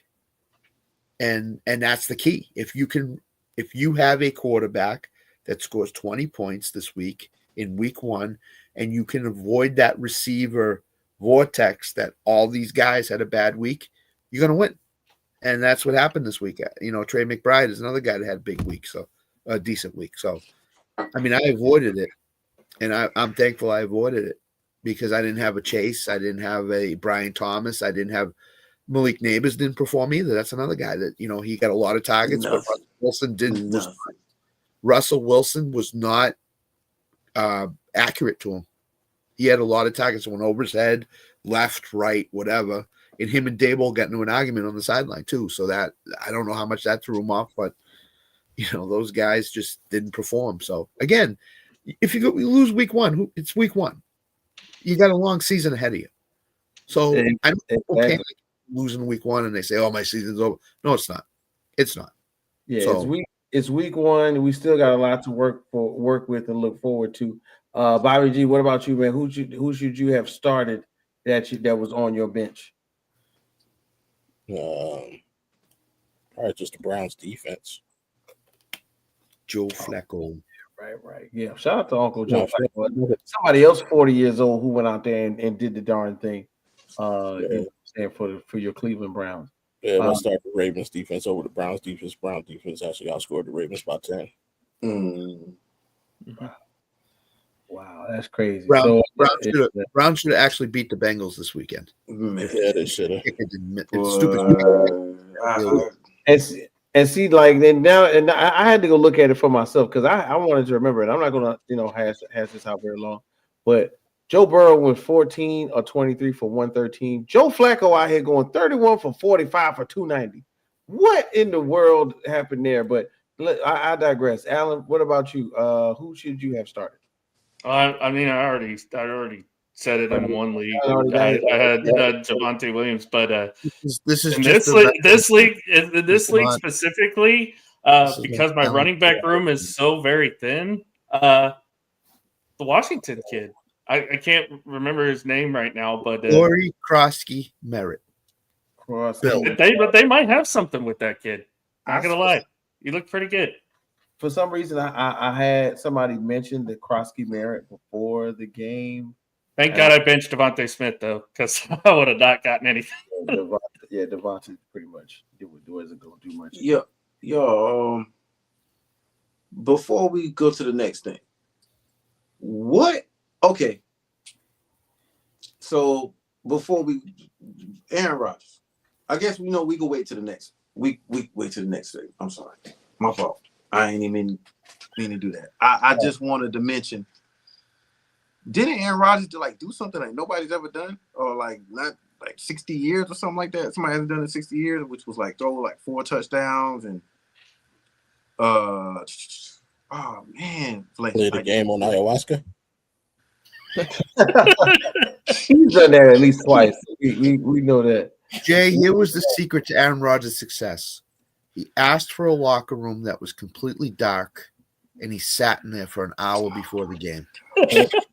And then he came out and he threw for 4 touchdowns. Ready to go. It was his first 4 touchdown performance in 4 years, I believe, is what I saw since his last year in Green Bay. Yes, it was a Green Bay Packer. Exactly. I thought it was somebody.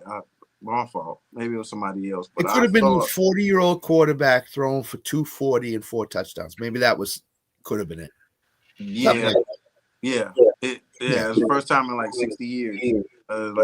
Yeah. Yep. So, I mean, it's just amazing. But I guess I could go to another one. Michael said Michael Penix Jr. Like I say, he had 83 points in the LTS league. Just the explosive plays that he's had. I guess my whole thing is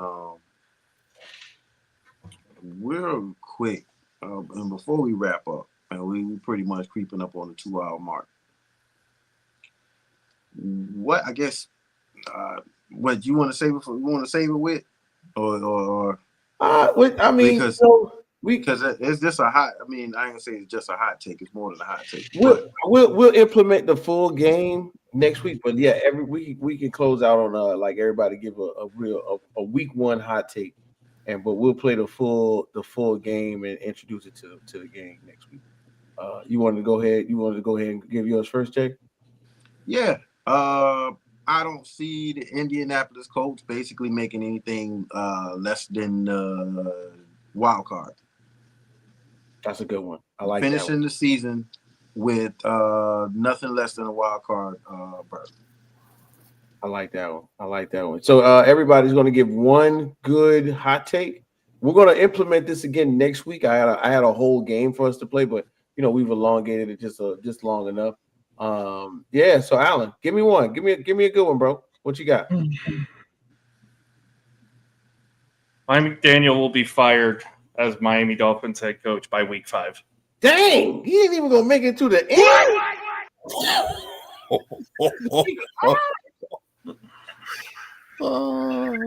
know it's a bye weeks are the thing now. Bye weeks are the thing now. Listen, I don't know if you want to fire me in Miami. It's a lot of money and things I could just get into, and I ain't got no job. You're like Mike McDaniels will never find his way home. I ain't got no job. Oh yeah, he gonna fall off the wagon. He going on the strip, and he's never gonna leave the strip. He gonna have his headset on, his hair spiked up, like he's been like his whole story. What did he call him play? All of that window. That's some South Beach shit for real, y'all. Right. Yeah, okay. He'll be walking down the sidewalk in Miami with the shirt on that says, "Hello, my name is Mike McDaniel. I have been fired by the Miami Dolphins." Fired, yeah, the FCA, the Fired Coaches Association. Shout out to John Gruden. Uncle Scott, give us one, man. What's a good hot take for week? I'll actually give you 2 that are hot. Nobody in the AFC South will have a winning record. Wow. And the Detroit Lions will miss the playoffs. Will miss the playoffs? Will miss the playoffs. Wow. Okay. All right. We're gonna revisit these. After what I just said, that is very rational. What Scott said about the losing record. I mean, hey, it's wild card. You really gonna trust the 2 teams that won in the AFC South to have winning records? Jacksonville and Indianapolis this year? Maybe Jacksonville. Jacksonville's the only hope right now. I didn't like anything Houston did this weekend. Jacksonville is the only the complete team outside of Houston. If Houston does not get Joe Mixon back at running back, they're going to just double Nico Collins all over the place. CJ Stroud is not going to be able to throw to him at all. And ETN must be doing good for them to trade Bigsby. He must be doing, and he's the number one running back with a bullet. Last season, oh my gosh, that's why I didn't start him. Last season, before last season, I would have instantly put Travis Etienne in my starting lineup. He was injured last year. I believe that fully. True. He was not healthy at all last year because of what he did in week 1. Right. He didn't look like that at all. So, Bobby G, you got a hot take to close out the show? Daniel Jones will not finish the season as a coach starting quarterback. Wow. Okay. That's a hot one now, especially after what we saw week 1. That's really not a hot take. It's really not. But Whit's hot take is the Pittsburgh Steelers will win the Super Bowl. Oh, somebody else said that. Don't make him start waving that towel now. I'm telling you, I'm excited already. And I'll close it out. So I got 2. I got a good 2, right?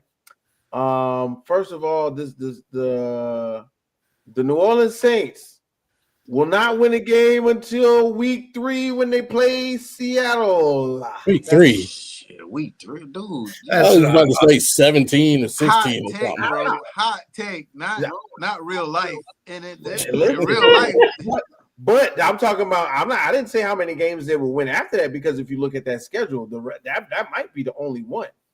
for real. Let that be your take. Then the only win they get is week 3 against Seattle. That makes more sense. They're gonna beat the Giants. The only one I see them really having through their bye week for real is week 3. For real, week 3. And they may stumble into that one. But then in all seriousness, though, my hot take is the Oakland Raiders, like the Las Vegas Raiders, right? Better than 500 this year. Geno Smith, I think he's one of those guys, man. When he's out there to prove to everyone, like they wrote him off again in Seattle when he was doing pretty good in Seattle, but the Seattle offensive line was a freaking sieve. You know what I'm saying? So I think Geno Smith in Vegas with Pete Carroll, with Ashton Genty, and the defense, which actually held up pretty good against a Patriots offense, which everybody was making noise about with Drake May. I think this is a good year to say 500 or better for the Las Vegas Raiders, and the Raiders will be back to like their old, nostalgic ways, and we're going to be seeing a lot of the what is it? The Death Star in Vegas coming up, and I'm sure Bobby will enjoy that out there, in the air. I wish you had more time.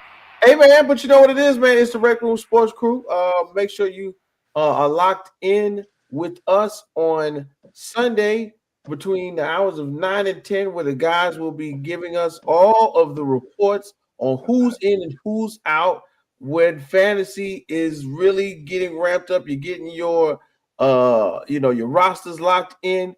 Make sure you check in with Scott and AP and our guy Tanner from the Sports Buffoons. We will be back on the following. Make sure you pay attention because out of nowhere there could be some moves being made. We never know. Tyreek Hill might be traded this weekend the way everybody else is. And don't forget Audible podcast where life of sports meets culture. Shout out to Bobby G. What we doing on Thursday, man? With you and Wild Card Mark. We've been doing the Thursday night post game show. Mm-hmm. So so we got we got our favorite teams. The Commanders, they'll be playing. I think they play the Packers this Thursday. So they do. Mm-hmm. Jay, if you're free, Yeah, I can kick it. Okay. Take command. Take command. I can come kick it. I can come kick it with you, Bobby. All right, Never thought I'd be rooting for the Commanders. Never thought I'd be rooting for the It's only right, right? It's only right. Well, hey, look, guys, for Jay on the MIC, for Alan, for Scott, for Audible Bobby G, and myself, man. We appreciate you. Make sure you are locked in for Saturday. Make sure you like, share, and subscribe to all of the Rec Room Sports Hub shows because we're gonna expand it a little more as we go further. But hey, enjoy. Real quick, Whit. Also, don't forget Sunday night post game show is now on the Rec Room Sports. Sunday night post game show is now on the Rec Room Sports Hub. Thank you so much, Alex. You can't handle the truth. Dang right, man. There's only one person in this world that gave out Bryant over UMass this week. Last week. It was me. And I won, and it hit. Bryant over UMass. Dig deeper than that, people. Go find. Hey, I almost got mine. So yeah, you almost North Dakota before. So yeah, we had a matchup of last year's first round quarterbacks last night. We have another one on Sunday night. We got the Falcons taking on the Vikings. So we got Michael Penix in another primetime game for JJ McCarthy. JJ McCarthy is all over the TV, ladies and gentlemen. Hey, make sure Sunday we got the post-game show. Saturday we got college football. We're going to be all over that too. So make sure you tuned in. Rec Room Sports, man. Week 2 is on the way. Week 1 is done. We out. Let's go. Go Hawaii. Wow. Go Hawaii, bro. Oh, right? Wait, that's my job.